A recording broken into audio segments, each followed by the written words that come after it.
Hello everyone and welcome to my channel. My name is Crown and today we are going to have some more stories that I hope that you will enjoy. But before we start, it will be so much appreciated if you would subscribe to the channel, like the video if you enjoyed it, and maybe leave a comment down below. These simple clicks would mean a lot to the future of this channel and really reward the effort that I put in every day. And now, without further ado, let's go! First story. During my freshman year of high school, I was in the marching band. My school's marching band was absolutely massive, with over 130 people. As a result, the sound that we make is incredibly loud, which is appropriate for a marching band of this size. While the band was sitting in the stands, the entitled mother stormed up to me, visibly angry, holding her crying child's hand.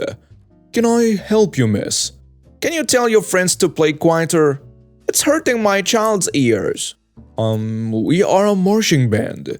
We are supposed to play loud to express ourselves.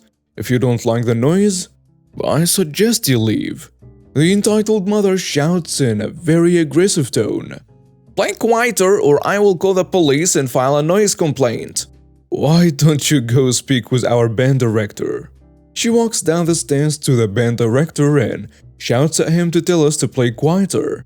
I overheard the conversation and he basically said the same thing that I did. Clearly getting angrier, she tried to swipe my drumsticks out of my hands.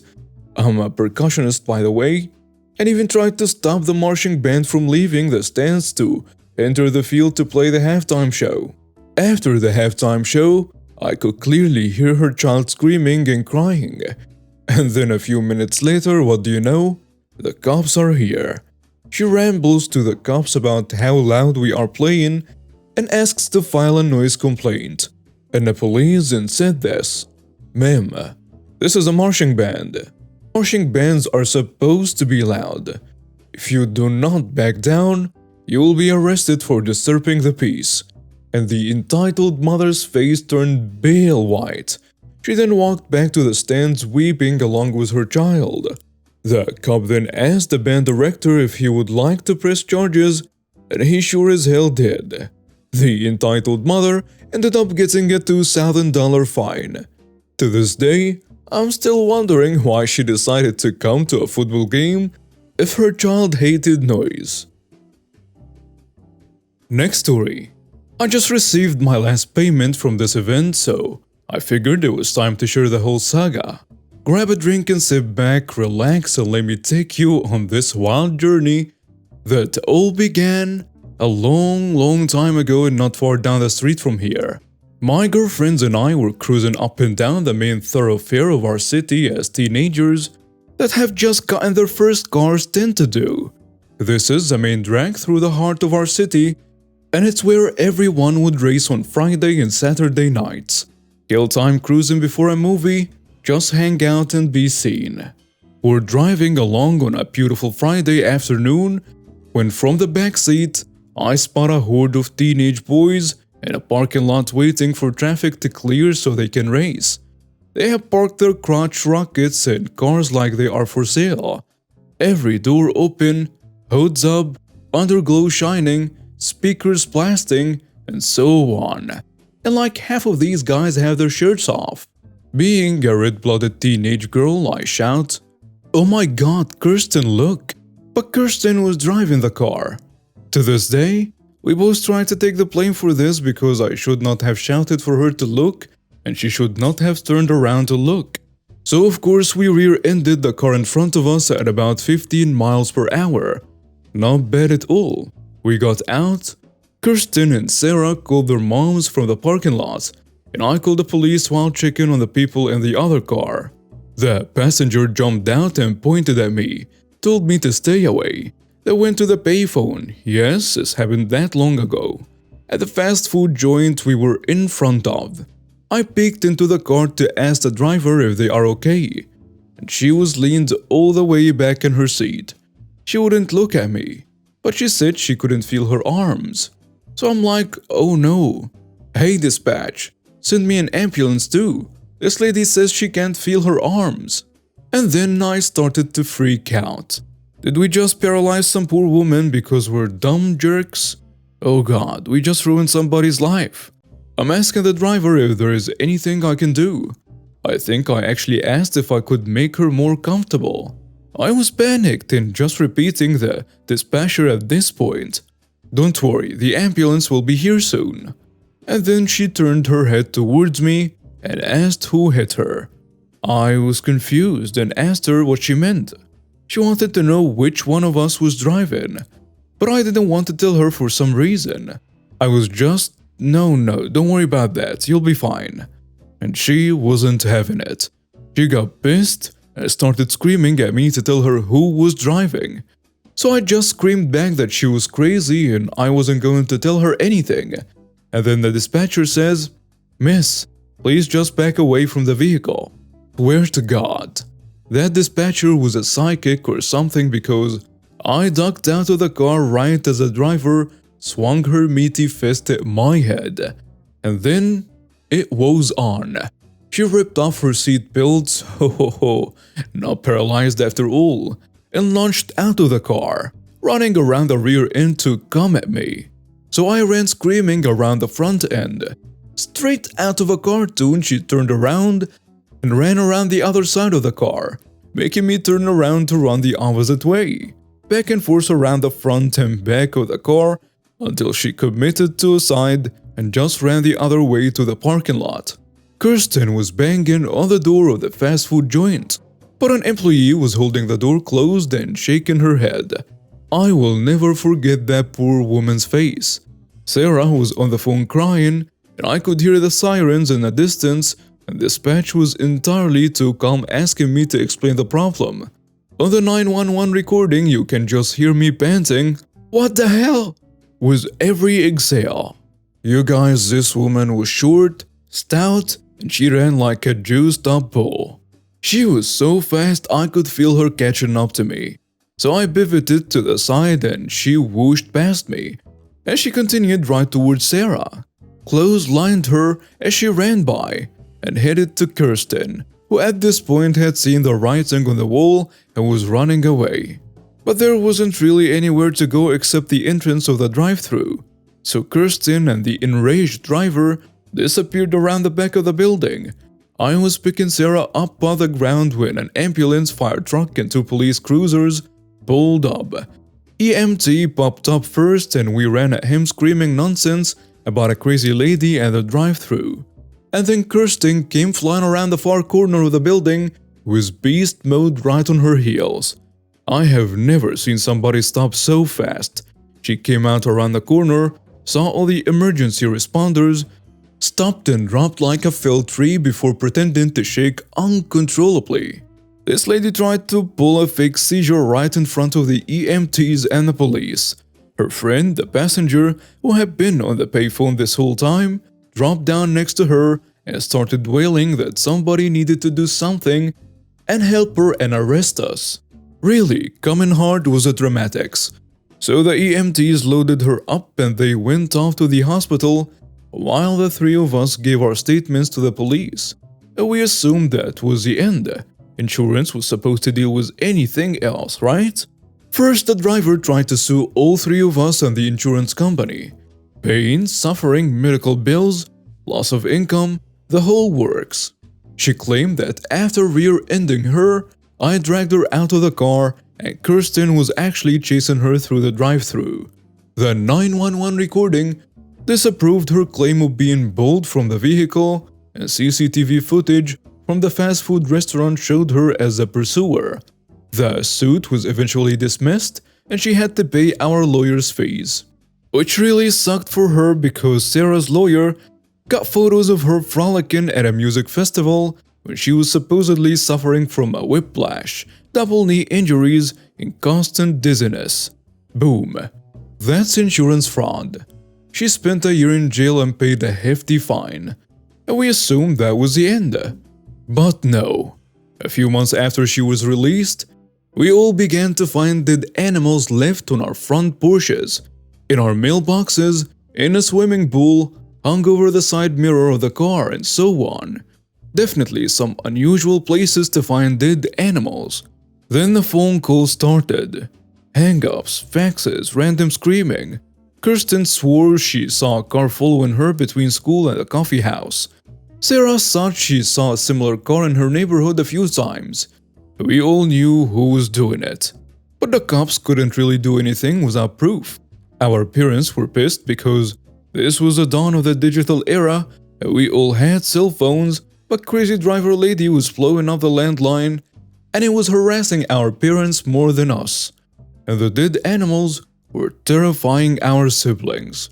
So Kirsten's mom spotted a guard dog and the next time somebody dropped a dead raccoon in their petunias, Duke was gonna give them what for. So everyone in Kirsten's house was sitting back enjoying a little TV one night when a noise was heard in the bushes right before a dead squirrel was hurled through the open window. And Duke leapt right out of the window and tackled the crazy driver lady in the petunias. She had dressed in all black, ski mask, gloves and everything. Literally the uniform of the nefarious. Kirsten said Duke had her whole shoulder in his big mouth and was pinning her down while they called the police. She was hauled off to jail while the cops searched her car found down the road. They found meth, stolen credit cards, pills, a knife, trash bags, and cleaning supplies. To get her to plead to a whole slew of lesser charges, the prosecutor threatened to pursue kidnapping charges, even though it was a real stretch. She ended up being sentenced to 5 years, served 3, and thankfully none of us have heard from her since. But it took over a decade for her to pay us off. The crazy thing is, she just refused to make payments. So the court started taking it out of her tax returns and depositing it on debit cards they gave us. Next story.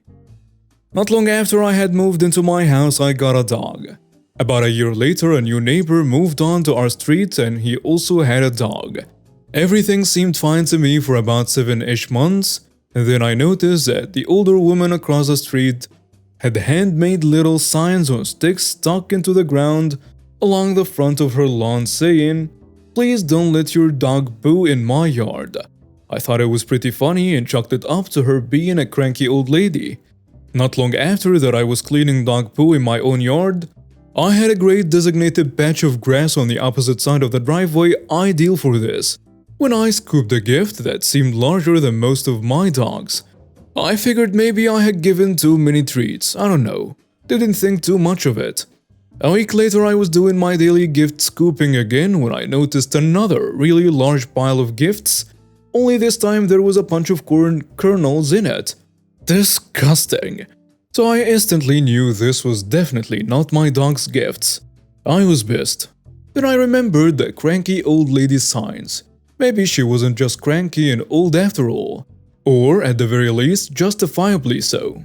I decided I would keep a much closer eye on what was going on in my neighborhood.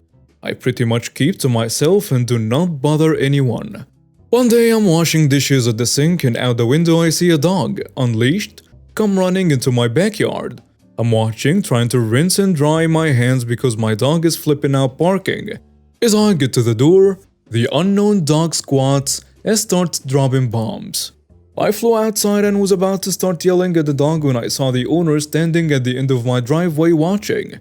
I was absolutely astounded. I said, "Hey, your dog just pooped in my yard. What the hell?" And he responded with, "Yeah." I said, "Well, you need to clean that up. Now." He looks around and pats his pockets and says, "I don't have anything to put it in." So I asked why he hadn't brought a baggie along like a normal, courteous person, to which he shrugged and said, "Do you have one I can use?" "Nope, sorry, no can do." I told him he'd have to go get one and come back, and that I would wait. So he did. He walked home, got a bag, and when he returned, I was waiting in my driveway. He cleaned up his dog's mess and we had no issues for the next few months. Towards the end of that spring, I noticed every right to be cranky old lady had her handmade signs up again. Oh no, not again. Did this guy not learn? And damn how rude. I decided I would have to again keep a lookout. About a week and a half later, over Memorial Day weekend, My brother, his wife, and my two nieces, ages 4 and 2, came over for a cookout. The adults were chatting, cooking, and having a few drinks, while the kids were playing in the backyard by the garden. When my 4-year-old niece came over and started tugging on my brother's arm, the smell hit us both instantly. They had been playing in dog gifts, and those gifts contained the telltale pieces of corn. I thought my brother's wife was going to go ballistic. Who could blame her? And I will tell you that if looks could kill, I will be a cold decomposing body in the ground right now. She asked me why would I let them play where my dog's bathroom is. I kept telling her that I didn't. We have a designated poo area. I don't know why there was poo, but I did know. And oh boy did I know. It took everything in me not to march down the street and confront Dog Poo Man. I decided it would only start trouble because I didn't know if I could keep my temper under control. And needless to say, it ruined the cookout and pretty much the whole visit, and I have never been so embarrassed in my life. A week went by and I was still infuriated. Even more so after stewing in it. I decided that this called for some good old-fashioned revenge and I was going to school this jerk once and for all. Spring turned into summer and I let my anger motivate me to be patient. My plan would take some time. And as time passed, I continued my daily poop scooping. Only now, instead of disposing of it, I was collecting it in a bucket with a lid. I would leave it out in the hot sun for maximum odor. After 3.5 humid, scorching summer months of collecting turds, the final phase of the mission was quickly approaching. I think it is worth noting that I did not see Dog Poo Man all summer, or his dog, and I wondered if he had finally learned or gotten an earful from one too many neighbors. For me, it didn't matter. His fate was sealed. I chose a beautiful night. Fall was just around the corner, so the temperatures were cooler and humidity lower. I sat out by the fire and got pretty plastered. Sometime between 2:30 and 3 a.m., I took my bucket of feces and staggered down the street. I remember standing there for a moment, smiling as I imagined Dog Poo Man walking out his door in the morning to the sights and smells that awaited him. Then I tore off the lid and flung all my gifts everywhere. And it was a lot of it. It was one of the most satisfying things I've ever done. I'm probably going to hell, but it was worth it. I drove by his house the next morning, and he had hired a cleanup crew. He glared at me as I passed. He was pissed, but I was smiling, elated. I'm willing to bet that man's dog never poo in anyone's yard again, ever.